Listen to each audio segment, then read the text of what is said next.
Welcome, welcome, welcome. Take two.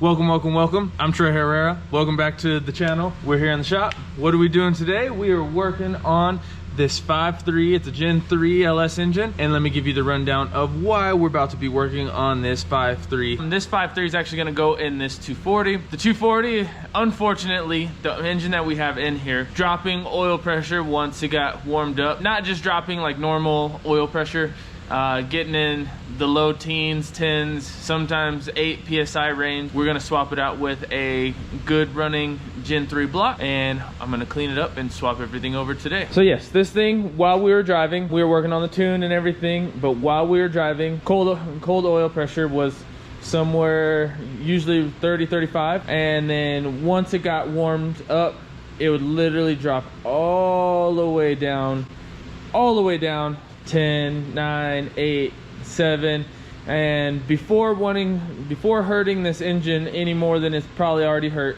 we decided to get another block. We're gonna swap all of this onto that, but first I got to get that one cleaned up before we do so. When we got this engine, we did check out the main bearings and the rod bearings, and those all checked out really well. The only thing we did not check, cam bearings and or cam seal. That never came out, not once. My assumption, without knowing, without taking it apart, is either the cam bearings are extremely worn, causing a low oil pressure once warm, and or the cam plate, the retaining plate, is leaking oil back into the pan, and that is also causing the issue. We tried 2 different oil pumps on this engine, and you know, the second oil pump helped more, but you know, that wasn't the deal. We also verified this with a manual oil pressure gauge at the different ports on the engine. Still no different. Let's get to work. I'm gonna change my clothes because I'm in fairly nice clothes to work on engines, and we're gonna get this thing cleaned up.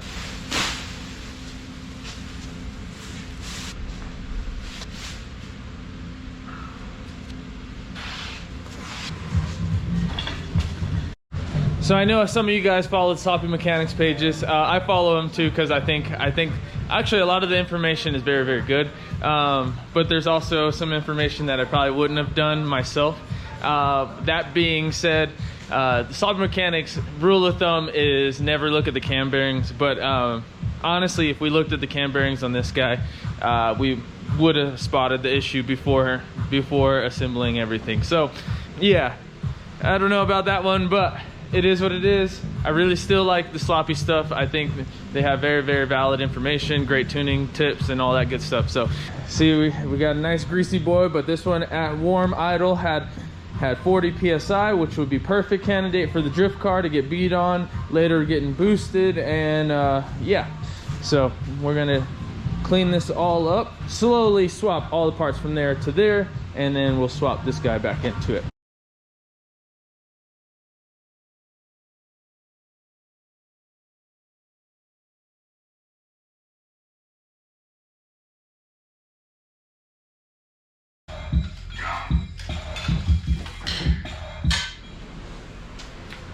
All right, day 2, everyone. So as I said, when we put this in, he opted out of a cam, so I decided never to even open it up. Rule of thumb, if you guys ever watch Sloppy Mechanics, they say never look at the cam bearings, and I'm gonna do it to all of you guys. These ones were really rusted. We were losing a lot of oil pressure there. It started off decent, like what? Started off like 30. And yeah, then it was 30, and then it goes all the way to 5. Yeah. On the Holly, it started blinking red. Yeah. So, and we didn't want to hurt the bottom end. It wasn't knocking or anything like that. So pretty much this is a good builder engine. Just, you know, now we got to replace it with a better running engine. These are the joys of pulling engines. It's a messy job. Jesus doesn't. Look at that beautiful hoodie that's now faded AF. Hey, but hey, the printing is pretty good. Like it's not. It was faded the other day because it was all greasy. Yeah. Like, then you washed it real good and it came back. Hell yeah. I feel like when you're doing these swaps, you definitely need to just cam it straight away, and then you know everything, like ins and outs, fronts to backs, backs to fourths, all that good. Sue should have cammed his a long time ago. Nah, mine feels great, just like that, dude. It could feel better. I know, but then it's gonna be too powerful. Not even. There's no such thing. It's such a good daily right now. I daily my turbo car, bro. I know, but see, you break it. I don't break it. No, it hasn't broke. I broke the Z more than I broke the GTO. That is true. Dang, he's trying to call me out on video. Yeah. I broke the diff, but that was for me. Other than that line that pulled off, but that's not really breaking.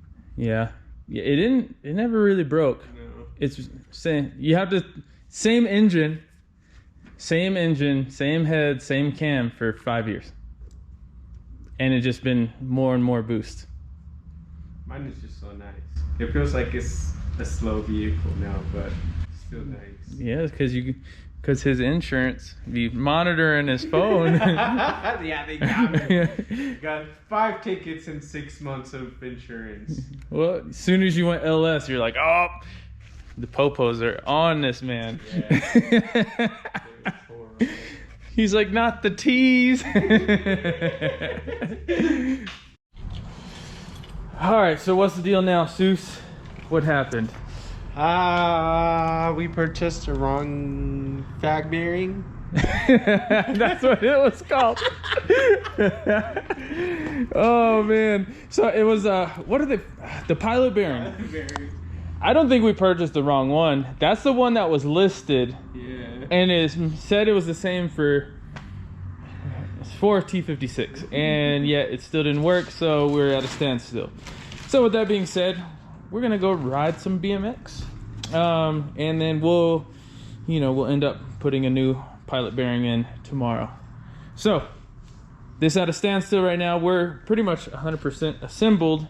All we need to do is do the flywheel and clutch, but we want to do a new pilot bearing first, and then we'll get this all finished up. Hopefully you guys like that we're actually vlogging. This is what we do as much as possible. We work on cars, then we go ride bikes, and then we work on cars some more. Here soon I'm gonna actually purchase this draggy that I've been talking about for a minute.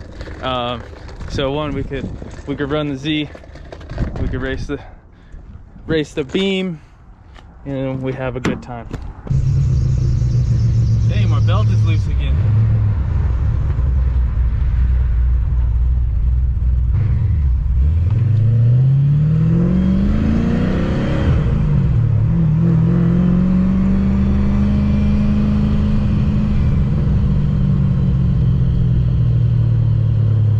So the tension rods help so much on this car, is ridiculous. Like, I still have some stuff to do to this one, suspension wise, but the tension rods definitely helped a ton with keeping the wheels from chattering back and forth. I still want to do like these newer like the ISR tie rod ends, and pretty much get all the bushings taken care of on this car. Everybody knows this car to be a good handler, so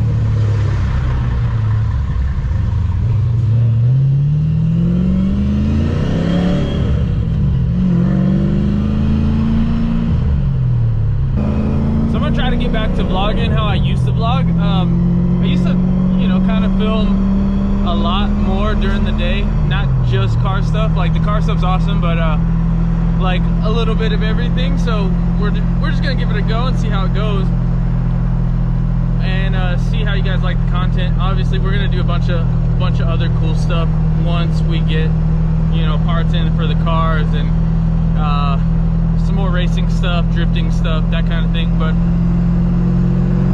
I work on a lot of really cool things on a regular basis now, which is really cool. Thank you guys. I really appreciate you guys trusting me with your projects, and allowing me to give a helping hand there. Who is really real, riding on some Emmett Smith, long way from Emmett T. Yeah, live long enough for it to happen to you. So this thing is like the best thing. One of my favorite things to drive on a regular basis. In comparison to the GTO, I don't know what it is, but small cars are like my favorite to drive on a regular basis. Anyway, can't wait to get the Holly for this thing. This thing is gonna definitely be way better than the Holly. I'm still using the Lincoln Filter conversion box for the pretty much a Gen 4 engine to a Gen 3 ECU. So it doesn't like to communicate all the time, especially when it's cold. Then I'll be tuning it and everything instead of being on a stock ECU. Also, if you guys know of a link where I could get this gas door, I don't know if the two-seater or the twin turbo are the same, but if they are the same, let me know. Definitely let me know. What's up, Ryder? Watch out! Watch out!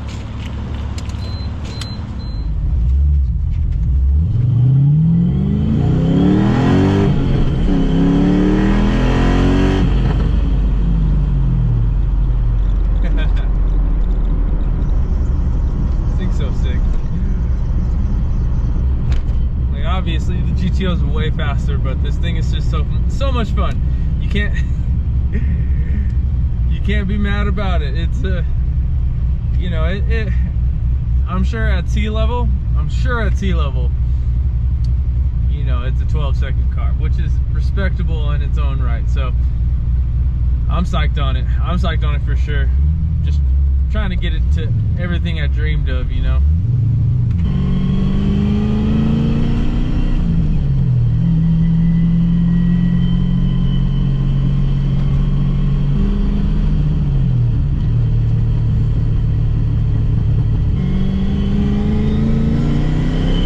Ideally, if one day I could have like a 427 in this thing, in a like pretty much LS7 in here, LS7 tall deck, you know, tall deck cam heads, T56 Magnum, just would be like my favorite car ever. You know, the GTO definitely put me on the map for like as for videos and popularity and really learning how to be a better or top level mechanic, or trying to be a top level mechanic, not claiming that one yet. This car will forever have, you know, my heart. A lot of people don't understand. Most of you guys are only on my channel for the GTO stuff, and I just got to showcase that I'm a whole lot more than just a GTO fanboy.